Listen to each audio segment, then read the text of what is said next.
Anyway, I'm Jeff Pulver, and I do thank you for coming tonight. And I would like to thank Steve Greenberg for agreeing to do this. I sort of recruited him. Yeah, I actually first set this up, and they told him he's coming. I just made sure that April 13th was a good date. My friend Steve is a pioneer in the music industry. Certainly one of the few people around that actually understands where the world is today and has the speed and experience where the world was before. I don't know anyone else who understands and crosses this digital divide every day. Steve is a former president of Columbia Records. He's founder and CEO of Escort Records, and he has a bunch of stories which I think hopefully he'll share one or two of his history lessons this evening. And well, I'll give it up. I'm suffering from pneumonia, so I'm not going to talk too much tonight. I'm still recovering, and if I talk too much, I'll start coughing, and it gets really ugly. So anyway, give it up to Steve Greenberg, please. Well, Jeff, thank you for handing me this microphone. I'm talking to you. So there's a couple of parts of my presentation tonight. The first one I'm going to talk, as Jeff says, about social media and the music industry and music and the future of music in the age of social media. And the second part, I have a special guest who's going to join me, one of our recording artists on Escort, Travis Clark from the rock group We the Kings, who actually has really been the embodiment of this notion of the new type of musician who uses social media in a very native way to get their music to their fans and to build an ever larger fan base, and who actually has been doing it now for a few years and through various iterations of the social media ecosystem. So that'll come a little bit later, and if we're lucky, he may even sing a song for us, which would be fantastic. But before we get to Travis Clark and the future of the music business, let's go look very briefly at the very earliest history of social media in the music business. And when I say that, I mean let's go way back to Thomas Edison in the 1870s and 1880s. When Thomas Edison invented the record player, he saw it as a vehicle for the creation of user-generated content. Okay, much as the people who created YouTube over 100 years later thought that it was primarily going to be about a place where users could just put up their home videos and stuff and share with each other. Thomas Edison actually thought the exact same thing about the record player. Whenever you bought a record player in the early days of the recording industry, the record player was both a player and a recorder. There was no such thing as a record player that didn't also record, and people made home recordings of themselves, singing, playing the piano, doing whatever it was they did. They played them for their friends when they came over. And it was only after about 15 or close to 20 years of this that people started to say, gee, it would be really great if professional recordings were available. Companies started selling professional recordings. And eventually, the premium content business supplanted the user-generated business as the main form of recording. And this became a really, really big business. And in the early part of the 20th century, it was an incredible business. Big selling records would sell over 1 million copies apiece. It was just a fabulous, almost craze in a way in the society, this craze for recorded music by professional musicians who were all doing really, really well, the big stars were. And at the time, there were 3 really big record companies. One was Edison's company, one was Victor Records, and one was Columbia Records. And there was one funny difference that Edison had that differentiated from his competitors. The other guys were really into signing artists and creating stars. And Edison decided that it wasn't about the performer, it was about the machine, damn it. That he didn't care, no one cared who's singing the song. It's all about who has the best machine, who has the best hardware, who has the best delivery system. And the software, the content, is kind of incidental and kind of a commodity, which I would, by the way, argue is fairly similar to the way a lot of the big online portals treat music today, right? Where they think it's all about the gadget, all about the novel way of experiencing music, and music itself is kind of irrelevant. It's all just a commodity. There's lots of it. Pick what you want. And there's no differentiation. So when you bought an Edison disc back then, actually it was an Edison cylinder, when you bought an Edison cylinder, unlike the discs of its competitors, the Edison cylinder did not have the name of the recording artist who actually made the recording on the cylinder. Instead, on the label of the cylinder, there was a picture of Thomas Edison. And you never found out who made the recording. And because of this, he kind of became a little bit tone deaf to the, and that's not a mean Edison joke, as it was actually partially deaf. He was not tone deaf to the change. He became tone deaf to the changes in musical style. His company never kept up with music. When jazz happened in the 20s, he completely just didn't get into it, didn't like jazz, didn't get into the jazz business. But anyway, the music business, as the 20s dawned, was an incredible business, millions of sales, and then all of a sudden something really big happened. Radio got introduced. Right? In 1921, commercial radio started in the United States, and everyone made this big prediction when radio got introduced in the United States. They said that the coming of radio is going to kill the record industry. Why did they say it was going to kill the record industry? Because you could get music for free. Right? Who in the world would pay for music if you could get music for free? And in fact, the radio started to get very, very popular. In 1923, in the business sections of newspapers, you would read a lot about what they called Radio Christmas. It was the Christmas that everybody got a radio, right, as a Christmas gift, kind of like around like 2003 or 2004 when everybody got an iPod for Christmas, right? So in 1923, everyone got a radio for Christmas. And so everyone said, oh, the record business is never going to survive. This music is just free. You turn on the radio, it's free. No one's going to buy it. And does anybody know what happened? The record business completely collapsed. 100% collapsed. The record business went into a free fall that made the current collapse of the record industry seem mild in comparison. Between 1921 and when the Great Depression started in 1929, record sales in the United States went down 90%. Because you could get music for free, and no one was going to pay for it. And most of the record companies went out of business, including Edison's company, which declared bankruptcy in the mid-1920s, his recording company. The only two big companies that survived the coming of radio were Victor Records and Columbia Records, and they survived in an interesting way. Victor Records was bought by the Radio Corporation of America, which was one of the biggest manufacturers of radios and one of the biggest radio networks, right? And they became RCA Victor. And Columbia actually made a small investment in a radio network, which they named the Columbia Records Broadcasting System, which was CRBS. But when radio got bigger than the record business, they dropped the R and just called it CBS. And eventually, the company that became CBS bought the rest of Columbia Records' assets and absorbed it. So interestingly, the thing that killed the record business 100 years ago actually turned out to be the savior for the survivors of the record business. And the way they saved the record business back then was a very interesting thing. From that point on RCA Victor Records and Columbia Records, all the biggest stars made records for the record company owned by this corporation.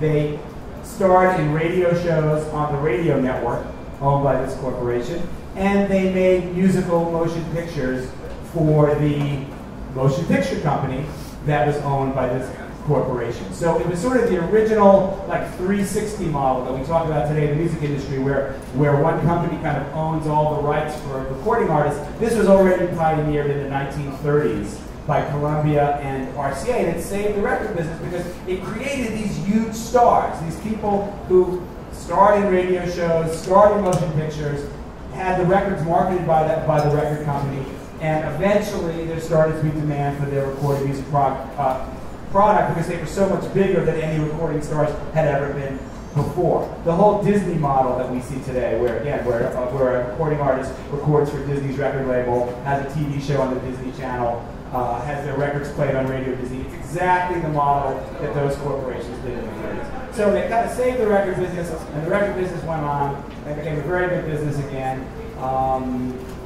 And now we'll just cut way ahead to 2000, right? Record business is a great business. It has some ebbs and flows, but by the year 2000, it's the best it's ever been.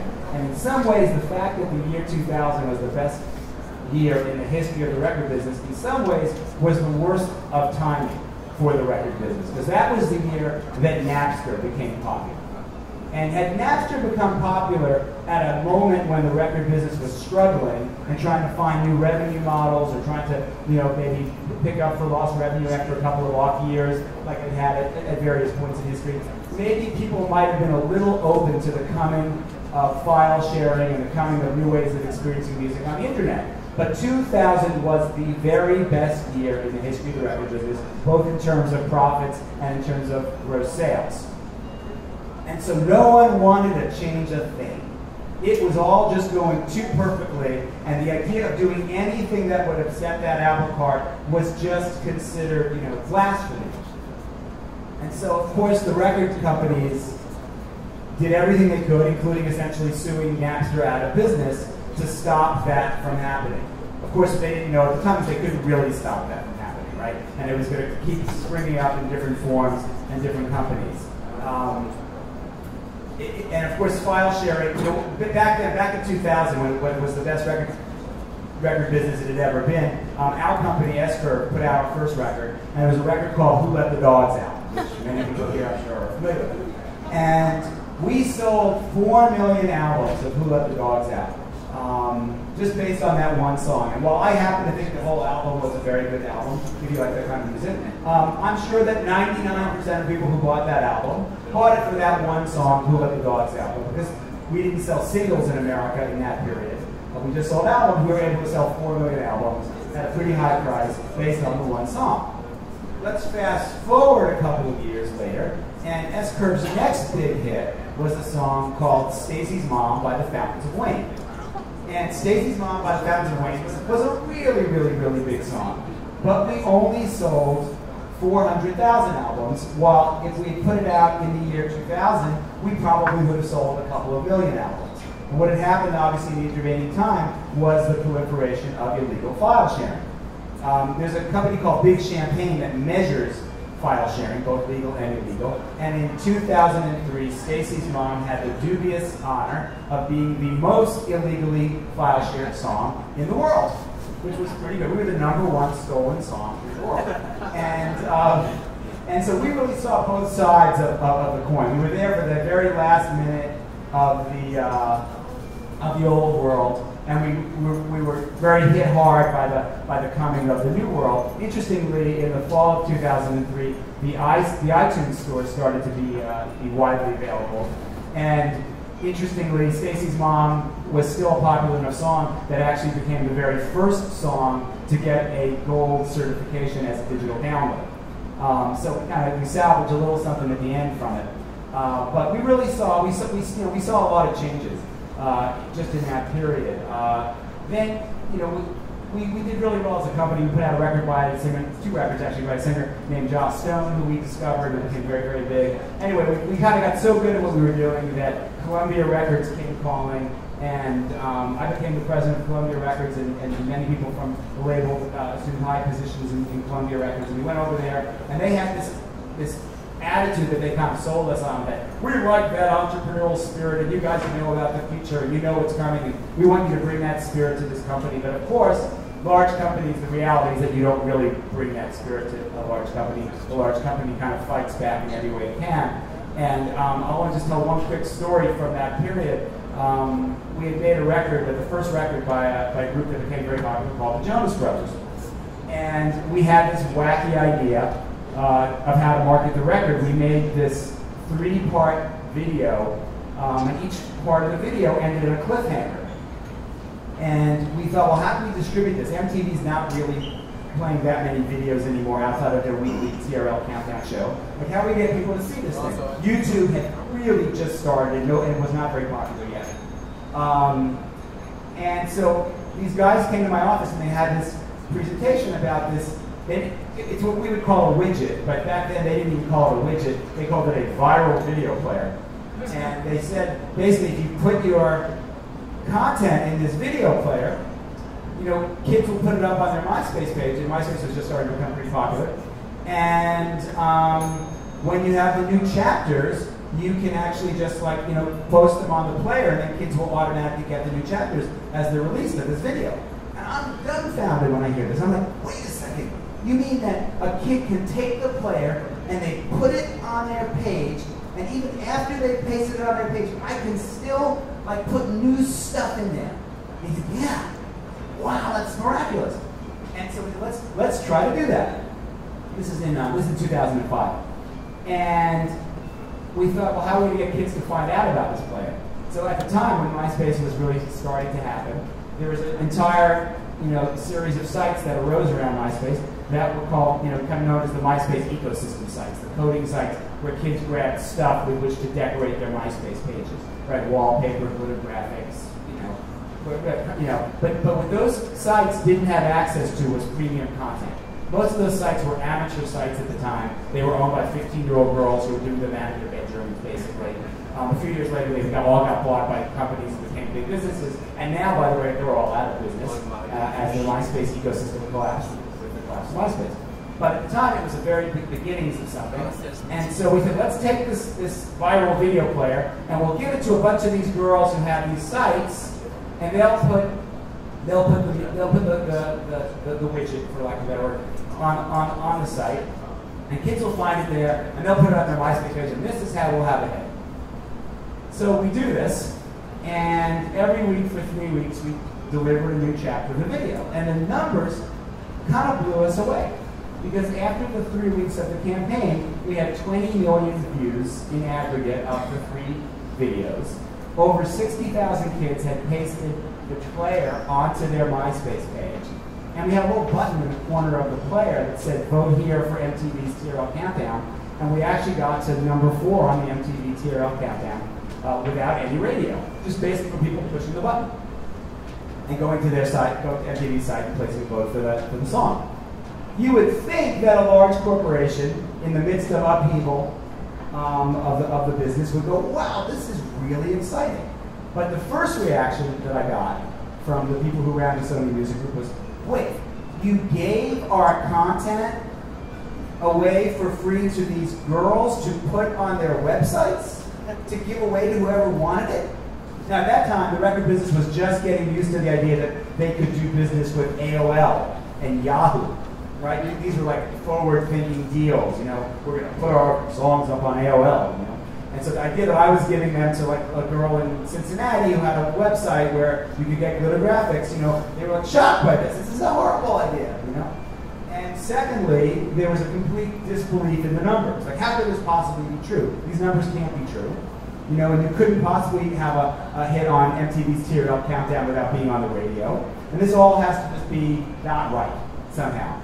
Well, very shortly thereafter, I left Columbia Records, and of course the Jonas Brothers went on to be just a juggernaut, one of the biggest, teen phenomena of all time. And when you look back, you go, oh yeah, those numbers are really believable. When you see everything that was about to happen, both for those guys and in the world of social media, you realize that that was the beginnings of something that was very, very exciting, that was about to change everything. And so after Columbia, instead of going back into the record business, I decided to take that model that we had created for the Jonas Brothers with the widget and the coding sites and all that, and make it into a business. And we started a company called Maverick, and we actually went out and got funding through Allen and Company. It was a very sort of successful launch of a startup, and we started just selling access to this ecosystem. And eventually, all the major record labels, including Columbia Records, became customers and started putting their stuff up. And that was, again, a very good business until MySpace collapsed. What's really interesting about the social media world to me is how quickly things change. No sooner had MySpace come and revolutionized everything and had eaten everything and sort of destroyed everything in its way, and no sooner had we figured out how to use it in a way that would help us develop bands, then basically it went away and got replaced by something else that we still didn't know how to use. When Facebook happened, we're like, okay, we understand how to do MySpace. How do you do Facebook? And how do you sell music through Facebook? How do you develop bands through Facebook? So, the change has just happened so quickly that it's been obviously you have to really sort of stand on your toes to keep up with it, which is one of the reasons why I decided after Columbia that it would be really good to actually live in the internet world, to start an internet company and to be part of that world as opposed to being what everybody else in the record business was, which was a bunch of guys who did business with those guys who lived in the internet world. and that it would be more interesting to sort of live there and to understand it firsthand so that we can take advantage of all the changes that were coming. So the first thing we did, we restarted S-Curve, the label, after that, and the first thing we did is we signed this great band out of Florida called We the Kings. And We the Kings not only were a great band in the sense that they played great music, and they still play great music, but they were really open to the idea of being pioneers in social media. And so one of the things that we talked to them about, they were very excited about, was the idea of having their very own webisode series on this Nabber widget that was on hundreds of coding sites that had an aggregate monthly audience of 22 million monthly uniques.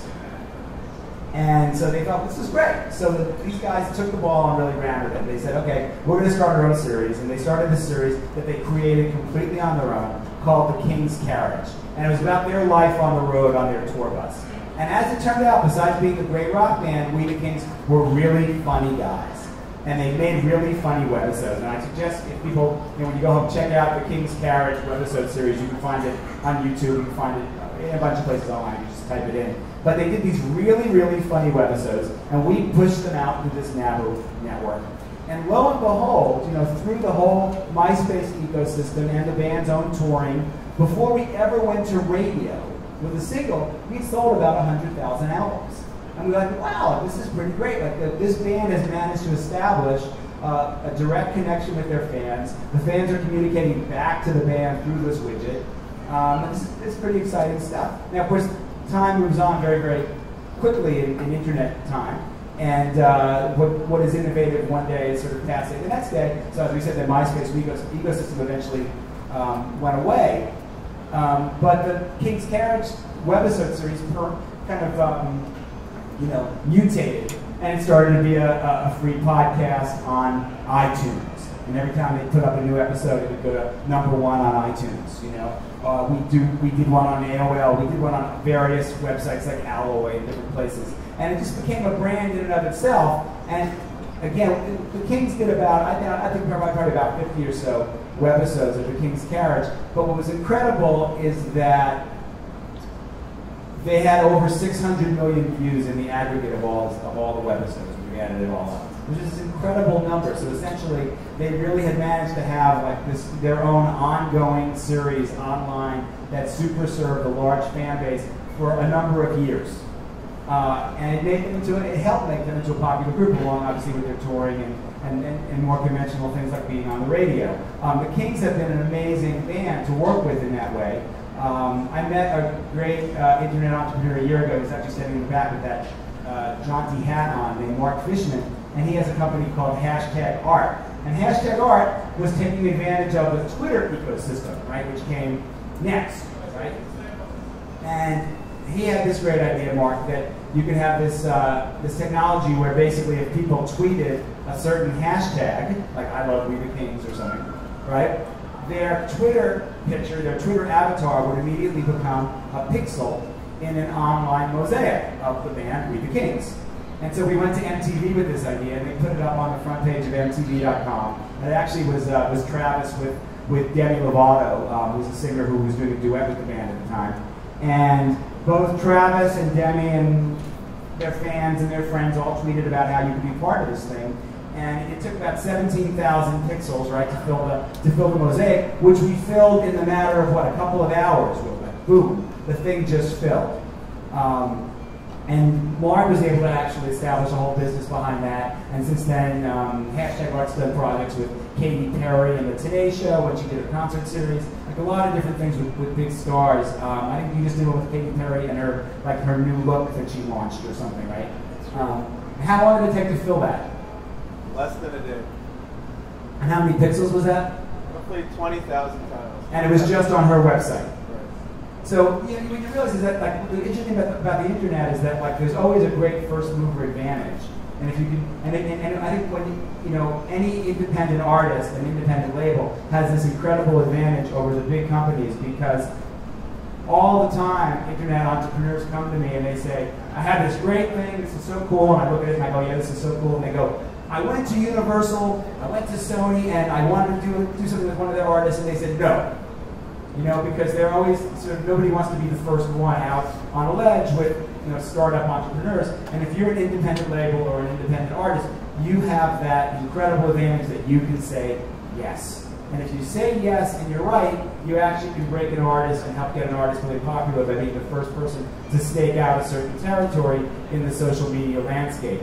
The big companies have had a very funny relationship with social media and online music. I think they've had several phases. The first phase was sue anybody who tries to do anything, and sue them out of existence. And that went for a few years. Then somewhere around, I would say, 2005 or so, their new attitude was, we will go into business with anybody who writes us a big enough check. So any crazy idea that you have, if you give them a big check, you can go out and be free to fail. And most of those companies, actually, like companies like Spiral Frog and different people who had different business models that had to do with using premium content from the major labels, they mostly failed. And in large part, they failed because they wrote these gigantic checks to the major record labels and had no way to recoup that money. But the record companies were happy doing that. Then after a couple of years of that, they realized that that also was sort of a non-starter because no one was getting anywhere with creating a viable business model online, and they knew that they actually had to create a viable business model online. So then their strategy became a little bit more intelligent, which was, we will go into business with anybody who can prove to us that they have a viable business model, and if they write us a big check. And so that led to some more sort of intelligent ideas. In Europe, Spotify is probably the biggest story. It's essentially like iTunes but free, and streaming, and it's largely free to consumers, although there's also a paid version. It's starting to get traction. So that would be an example of that period of the kind of deals that the major labels did. Then finally, YouTube came, and YouTube kind of ate everything in its path. YouTube has more than 3 times as many music video views than all the other online services combined. Right, so more than 75% of all music videos online are watched on YouTube, and then everybody else shares the other 25%. So the record companies looked at that and said, hey, wait a second, now, YouTube is selling our music, we want a piece of that. So YouTube did a deal with the major record labels around 2007, 2008, where they said, okay, we will give you the greater of the following 2 things. We'll either give you a half a penny per view of your content, or 50% of all the ad revenue. Well, it turned out that in 100% of the cases, a half a penny per view was more than 50% of the ad revenue. Because the truth was the ad revenue wasn't really there. And they gave the record companies these big advance checks to get them to go into business with them. And YouTube actually lost a lot of money on those deals because they found that ad-supported videos on YouTube actually weren't a good enough business at that time. And so when those deals expired, they all sort of started to expire last year into this year, instead of renewing those deals, YouTube said, from now on, the deal is going to be, you get 50% of the advertising revenue. There's no minimum. So now we have a record business that went from selling a $15 CD to trying to sell a 99-cent download on iTunes to getting a half a penny per view on YouTube, and even that was too much to be sustained, the half penny, right? So at this point, the major record labels said, well, we want to figure something out that we can own. And Universal and Sony Music Group started a company called Vivo. And anybody who watches music online has probably used the Vivo player, even if they don't know it. The way that almost everybody, although not everybody, but the biggest way that people watch Vivo videos is through YouTube. Because what happened was, basically, the large record company said, instead of you selling ads and giving us a piece of the revenue, you know what we're going to do? We're going to own this portal. We're going to sell the ads. One of the ways people will find the videos on our portal is through your portal. So if I go and I type in Lady Gaga on YouTube, it'll take me to a Vivo-owned player of Lady Gaga's music. We'll sell the ads, and we'll give you a piece of it. With the notion that maybe the record companies could sort of create some sort of an environment that would be more conducive to higher advertising rates for music if they could sort of wall it off from all the user-generated content, essentially. So we've kind of moved to that place And that's kind of where we are right now, where it's clearly an uncertain future. It's clearly everything, as everybody here I'm sure knows, the big trend now is the question of whether we move everything into the cloud and how do people get paid for that. And the Amazon situation that's happened very recently with the launch of Amazon Cloud Blocker service is really interesting, right? Because Amazon says anything you already own, you can put up into our cloud service and play on any player. And we don't think that constitutes a sale of any kind. And so we don't actually have to have any deals with the record companies. And it's questionable how that's going to land. But it certainly impacted the launch of some other cloud services because there's a fairly limited number of types of models you could do with music in the cloud. You could either just let everybody upload everything. You could have everybody have a subscription model. You could, instead of having everybody upload their music to the cloud, you could say that the cloud service will read your collection, and if you have a song in your collection, you can access that same song from the cloud, which in a technical way is different than uploading your own version of the MP3 to the cloud and then just using it. Although it would mean that for popular songs, there would be millions and millions and millions and millions of the exact same MP3 housed somewhere in this locker, which doesn't really make sense in a long-term way for the best way to use technology.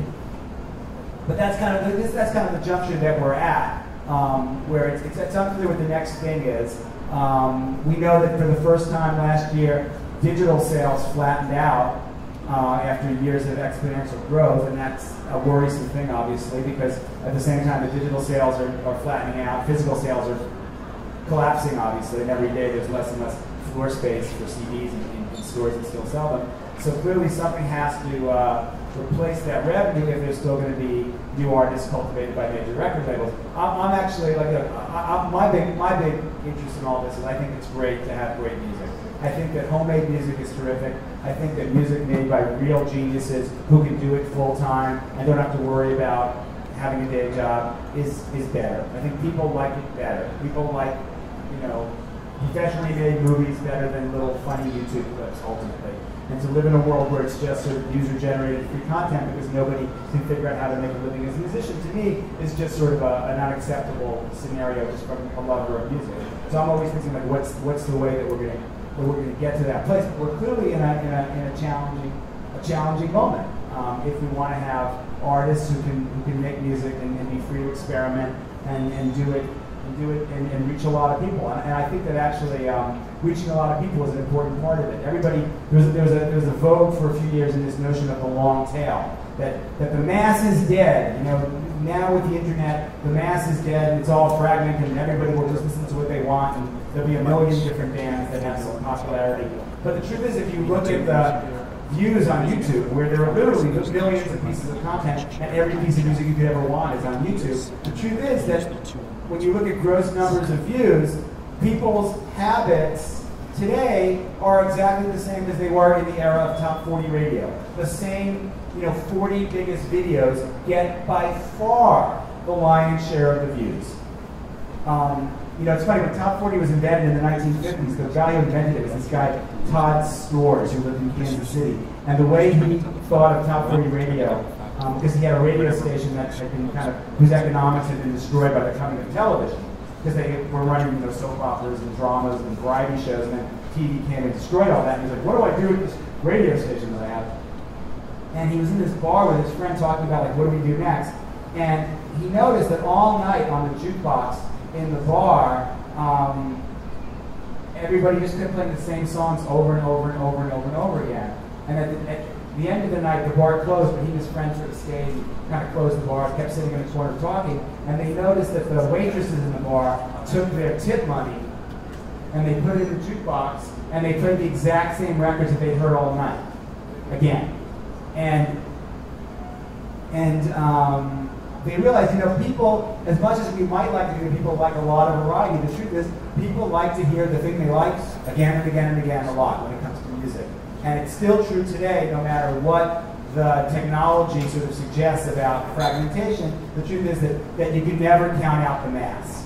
And that's actually one of the things that I sort of really believe, that the mass will always come back, no matter how much you try to fragment it.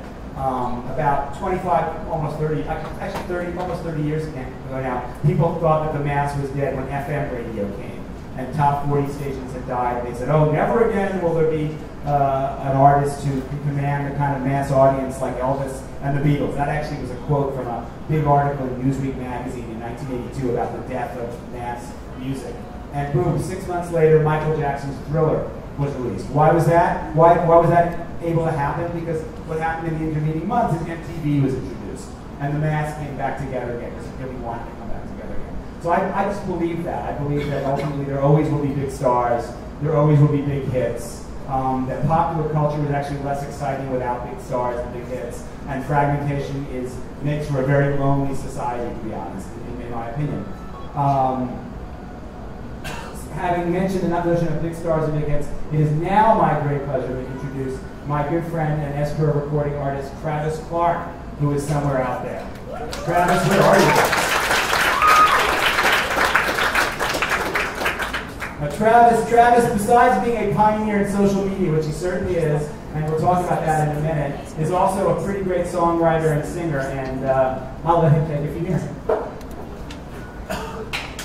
What's up? Hi, my name is Travis, and I sing, like Steve said, for a band called We the Kings, and this was our first single off the brand new record that we're getting ready to release this summer, and it goes a little something like this.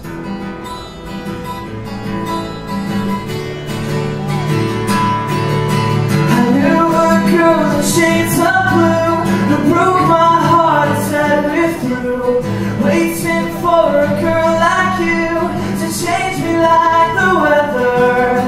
But since she left me high and dry, split me like a Gemini, all those days are passing by. That Friday in December, Friday is forever, we belong together. So come on, don't just say never. If you go, then I know there's no tomorrow. So come on, you should know better. It's right. It's up for you and I. Friday is forever. We should be together tonight. No more living in her head, no more crashing in my bed. I'd rather go with you instead. Don't care where we end up. Hold your body close to mine, blame it on the blood red wine. It takes a week to finally find that Friday is forever. Friday is forever. We belong together. So come on, don't just say never. If you go, then I know there is no tomorrow. So come on, you should know better. It's right. It's not for you and I. Friday is forever. We should be together tonight. And don't be afraid. We will stay this way. Don't ever change. I'm in love with you. Whoa, Friday is forever. We belong together. So come on, don't you say never. If you go, then I know there is no tomorrow. So come on, you should know better. It's right. It's time for you and I. Friday is forever. We should be together. Friday is forever. We belong together. Friday is forever. We should be together tonight. We should be together tonight.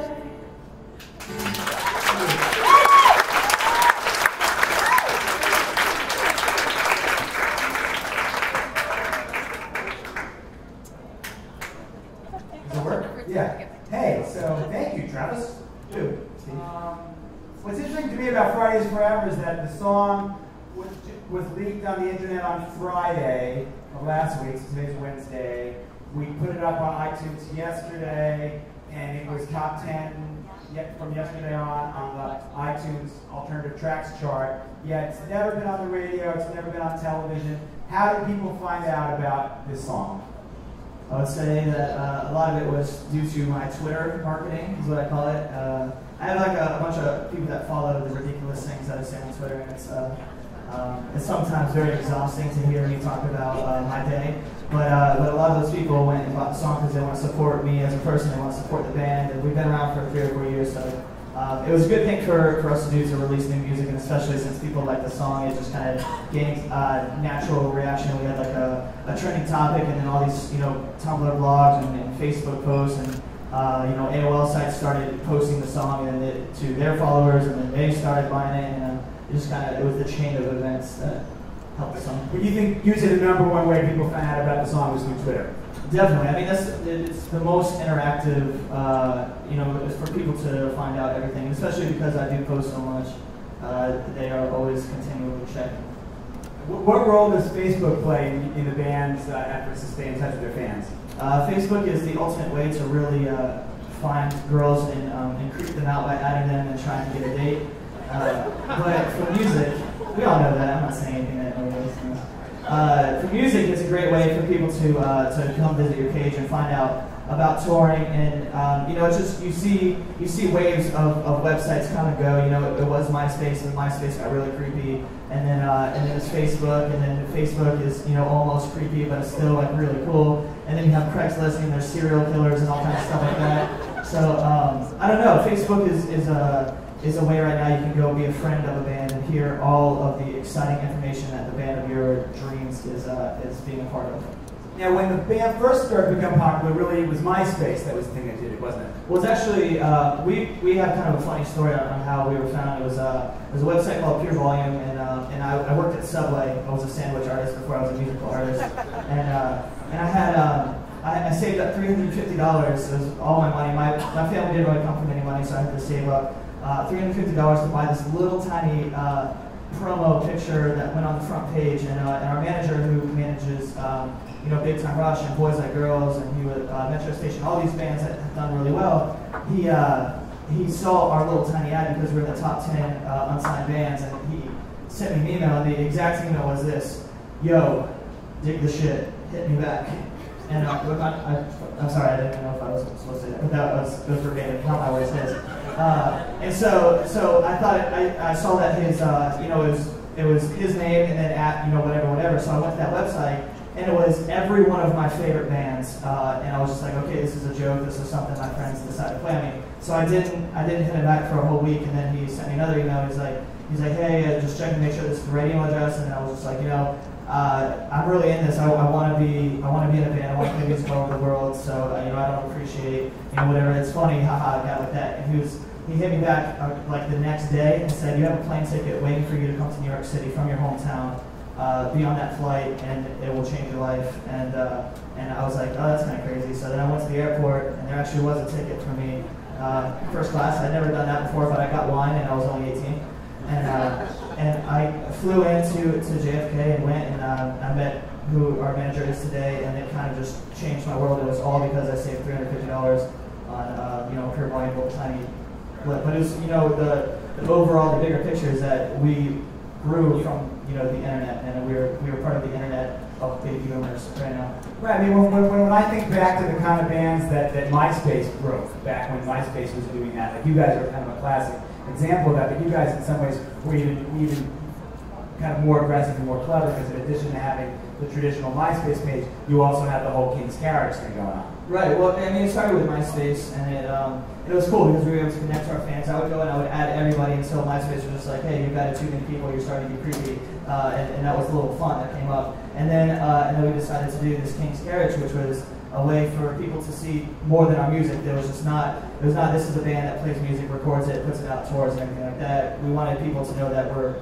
real people and that we have a different side of us that people do hit. So we wrote these ridiculous treatments for these short films, and people started liking them, and we weren't sure if people would get our humor because it's off the wall, and it's kind of it's definitely hit or miss in so many ways, but people liked it, and people started requesting that we do more King's Carriages, and it's kind of led us into being one of the bands that is like a YouTube sensation type band.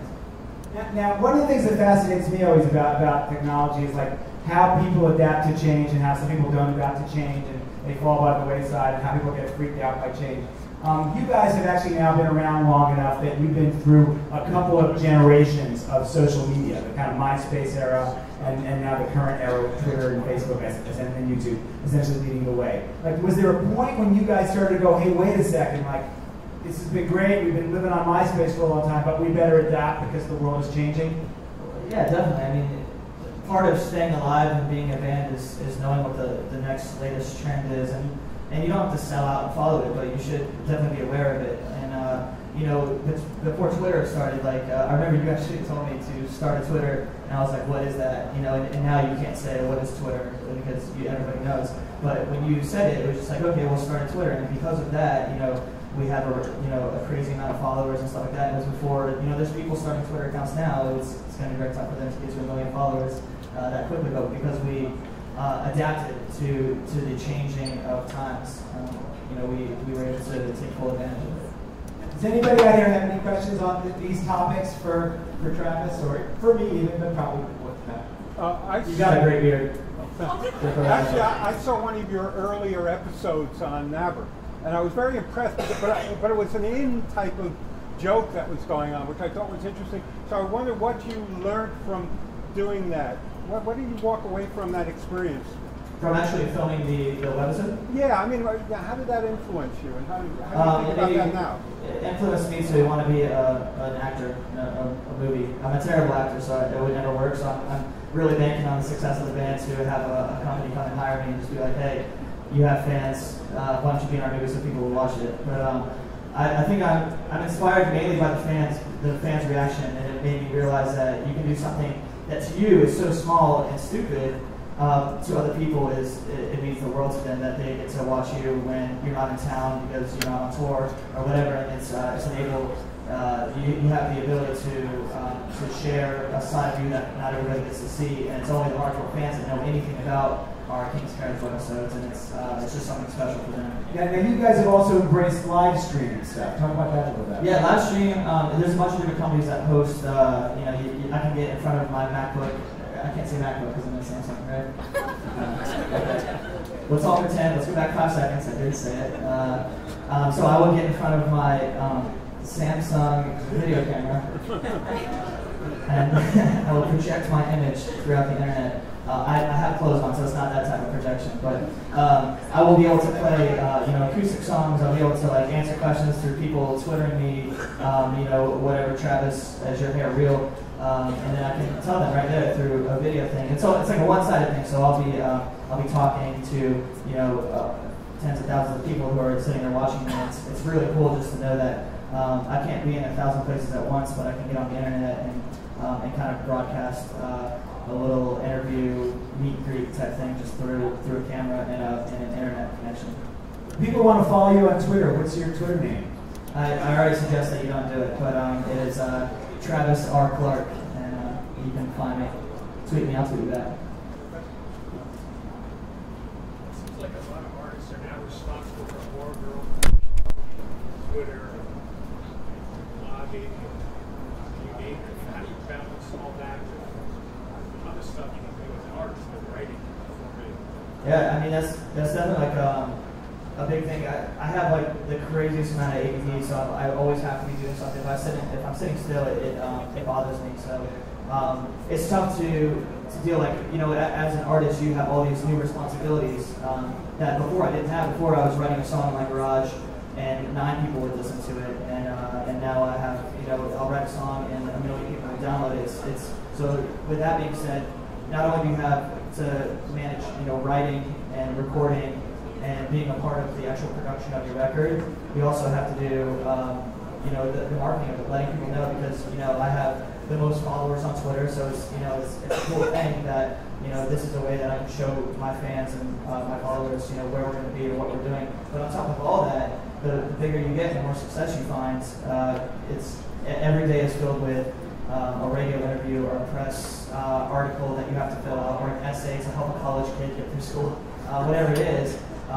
It's so much like my day went from sitting on the beach in Florida and just writing music to every day it's something brand new that I have to find time for. But it's cool. It works for me. A lot of people, it really melts them down, and then they go crazy. And I think I started off a little bit crazy, so I kind of been able to really develop this new busy attitude. So we have kids here. What's good to we do that? Maybe here you are,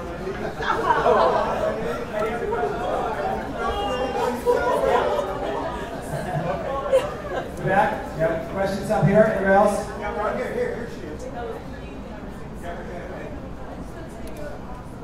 Oh, you're awesome too.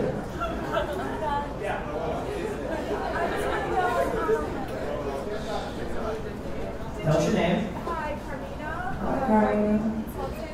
I wanted to know, did you have a budget for the videos?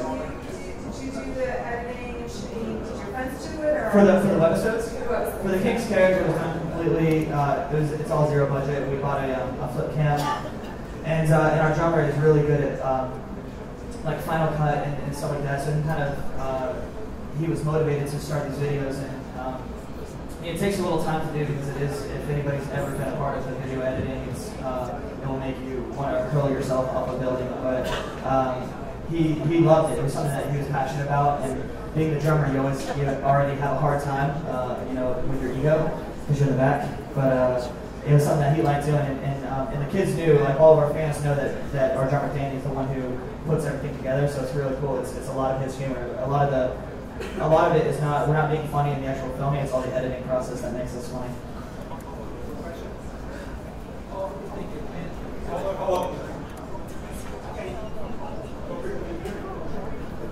Where do you think fans are finding their new music today? Besides, they know you from Twitter, but where do you think most people are finding new bands to follow? I would say outside of the internet, a lot of people find their new favorite bands by touring. We'll tour. We'll do a headlining tour. We'll bring out 3 other bands to open for us, and a lot of the time, people will come just to see us, and they'll be experiencing 3 new artists that they've never heard of in their entire life, and maybe one song or one member of the band, like maybe they have a crush on, when the directs tour or something like that. But usually something will happen where they'll hear a song that will make them feel a different way. So they'll be able to pretty much mooch off of our fan base and kind of just build their own. And it's essentially what we did. We weren't able to headline at first. So the first year and a half of touring, we were opening for everybody. And I was sitting at the merch table and outside with fans taking pictures, signing, and it developed this really core following that's been with us, kind of like a gang, and for lack of a better term. But and online it's Facebook. Who your mutual friends with, maybe a band is on a man-to-man or a label that has with Escort Records we have Amy Grammer and Diane Birch and Duran. It's like there's maybe a fan of We the Kings is going to go find out who else is on the roster. And be like, oh, Duran, is that a new band? Yeah.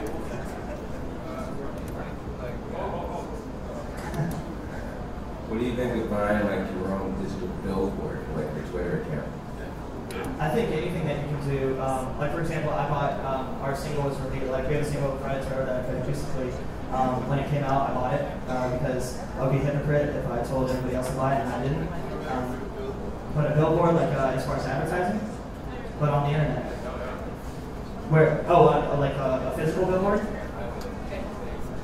We've never had that, but we toured in the Philippines, and that was the only place we ever had a billboard. It was literally a massive, like 20-yard, 40-yard billboard. It was like my mugshot on the thing. That gets connected to the graffiti? I'm confused. Graffiti? So like a digital billboard. That'd be awesome. Does that exist? Sort of. Like in Times Square, you see the things. How would you get a billboard that would have your Twitter feed? Like I said before, though, I'm embarrassed by the things I say. So if it's projected to more people that are just walking down the road, I don't want to devalue everybody's life.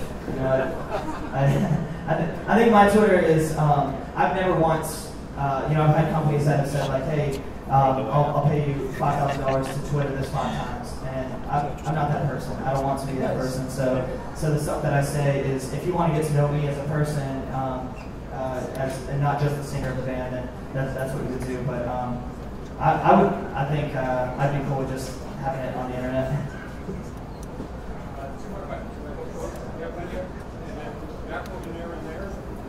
This guy's a Hi. Hi, Michelle. What advice would you have to a band that's like, of a band that's trying to start up and they want to gain fans through the internet? The best way is honestly keeping it in a good connection with all of the people that care about your music. It's the fans. The reason that I'm on the stage right now is not because I spent $350 on a Pure Volume little ad. It's not because the music is good or anything like that. It literally is solely about the fans. You know, there's plenty of bad music out there that people like, and there's a reason that people like it. It's because there's something about that band or that artist that people really enjoy and really respect and want to be proud of. So I'm only here literally physically because the fans have given me this amazing life that I can live the luxury lifestyle of a rock star. But it's only because the fans supported the record and supported me as a person, and that's the best thing. So for bands, if you have 10 fans, treat those 10 fans like their goal. If you have 1 million fans, try to treat those 1 million fans like their goal to make everybody special, and that you will become their favorite band. I promise. It's just it's how much time and effort you put into it. Sorry. Can I? What's up? Hi. So my question is kind of about demographics. For example, do you find that there is a specific group of people that you reach using internet sources like Twitter or MySpace in the day versus who you might get if you were on the radio or if you were touring traditionally, and how does that kind of differentiate? It's huge in every way. Like, you know, you have radio, for example. You have like Top 40 radio, which is usually a younger demographic. Then you have Hot AC, which is adult contemporary, which is it leans a little older. So if you have a radio station that their core listeners, and they do research to know exactly who's listening to what songs. Your research might show, okay, 25 to 35 are the main demographic that listen to our radio station, and then Top 40 might be, 18 to 28, which is like dance and urban and some hip hop music. There's always ways to tell that, and for us, the internet is a dangerous thing because, for my grandmother is a huge fan of us. Probably not because of our music, but because she likes her redhead grandson. But I tried to explain to her. I bought her an iPod because she wanted to listen to our music, and I tried to explain to her how to connect and sync the iPod to her computer and drag it. It was the most time-consuming thing I've ever done in my entire life, and I'm more than positive she's already forgot how to do it. So I did it myself and just gave her the iPod, and I don't even know if she knows where to stick the headphones into the little input. Or how to make it work. So demographic on the internet is a little. It's definitely so much younger than people think. When I was 9 or 10, I don't remember internet. I don't think. How old is internet?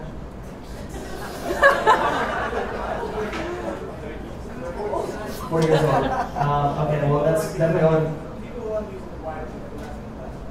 Okay.